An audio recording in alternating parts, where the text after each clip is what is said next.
السلام علیکم ګران دوستانو، الله دې وکړي چې روغ جوړ او خوشحاله به یاست. ګران دوستانو، زه یم محمد الله همدرد او تاسو ګورئ زما د یوټیوب چینل ټیکنالوجي زده کړه. ګران دوستانو، نننۍ ویډیو کې مې تاسو ته ډېر زړه پورې اپلکېشن راوړی دوستانو چې ستاسو به ډېر په درد وخوري دوستانو. نو دوستانو، دغه اپلکېشن د دې په باره کې دی چې تاسو کولی شئ د دې اپلکېشن په ذریعه سره په کور کې هر ډول دوایي یعنې ګولۍ او داسې نور دوایانې دي دوستان، تاسو کولی شئ د دې اپلکېشن په ذریعه باندې دا معلوم کړئ چې څه مرض لپاره دغه دوایي استعمالیږي. نو تاسو باید د دې اپلکېشن ټول معلومات په دې ویډیو کې درکړم. نو تاسو ویډیو تر پایه راسره وګورئ، ویډیو مه سکپ کوئ. نو راځئ دوستانو چې ویډیو شروع کړو. تر ویډیو د شروع کېدو دمخه مو ملګرو که زمونږ چینل نه یې سبسکرایب کړی نو چې دا اوس فی الحال تاسو کومه ویډیو ګورئ د دې ویډیو لاندې د سور د سبسکرایب بټن در سره کلیک کړئ او بیا ورسره په خوا کې د بیل آیکن راځي د ګونګړۍ نشان په دې باندې کلیک سره وکړئ او بیا پاس په آل باندې کلیک وکړئ چې زمونږ هره نوې اپډیټ ویډیو تر تاسو پورې زر در ورسیږي او ویډیو هم ضرور در سره لایک کړئ. نو دوستانو، دغه یو اپلیکیشن دی چې د پښتو ډرګ ډکشنري په نوم باندې دی. دغه یو اپلیکیشن دی، ډاونلوډ کولو طریقه به تاسو ته به زه لاندې په ډسکرپشن کې د دې لینک درکړم.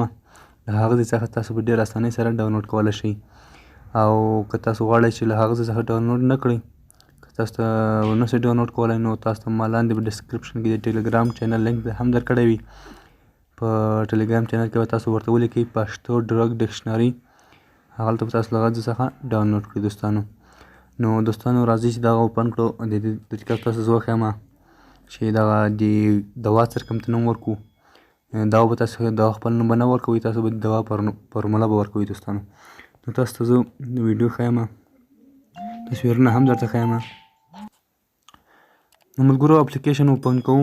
تاسو به راشئ، اپلیکیشن به اوپن کړئ. کله چې انسټال کړ نو دوستان تاسو ته به تصویرونه ښکاري. د تصویرو کې به لاندې تاسو د دوایي فارموله به ورکوئ، خپل نوم به یې نه ورکوئ. نو تاسو ته دلته اوس یو دوایي نوم ورکوم، لکه د ګولۍ نوم چې ورکوم زه پارستامول. ملګرو، تاسو لیدلی شئ پاسې ولیکه پارستامول. پارستامول د تب او درد لپاره استعمالیږي دوستانو. دغه تاسو ته د په اړه هکله معلومات درکوي چې دا ګولۍ څه دپاره دي. نو دوستانو، تاسو بله د هغه هم ښیم زه. نو زه اوس د سر د خوږو ګولۍ تاسو ته ښیم چې دغه ګولۍ نوم ورکوم.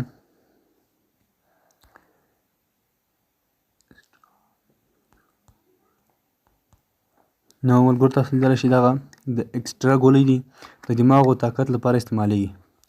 نو دغه هم ملګرو تاسو ته به تصویر ښکاري. بل دوایي نوم زه بیا ورکوم. نو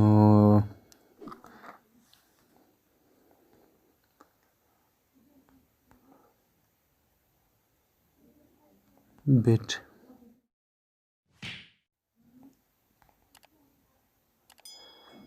نو ملګرو، دا ګولۍ تاسو لیدلی شئ دغه چې د الرجې په خاطر استعمالیږي. دا تاسو ته ما د ویډیو د ښودلو لپاره دا ګولۍ راخیستې.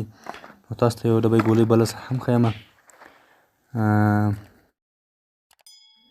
دا ګولۍ ملګرو تاسو لیدلی شئ چې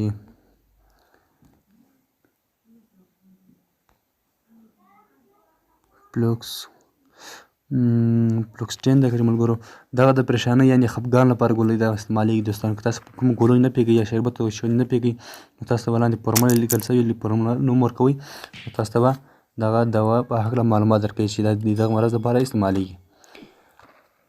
نو دوستانو، تاسو ته بل هم ښیم دی چې د هغه په نوم باندې دی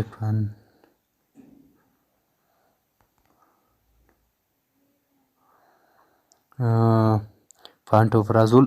ملګرو، دا فانټوفرازول ګولۍ چې دی ملګرو، دغه دی د معدې لپاره استعمالیږي، د معدې زخم او قی لپاره استعمالیږي دوستانو. نو ملګرو، دغه و د دې اپلیکیشن په اړه معلومات چې تاسو ته ما درکړه.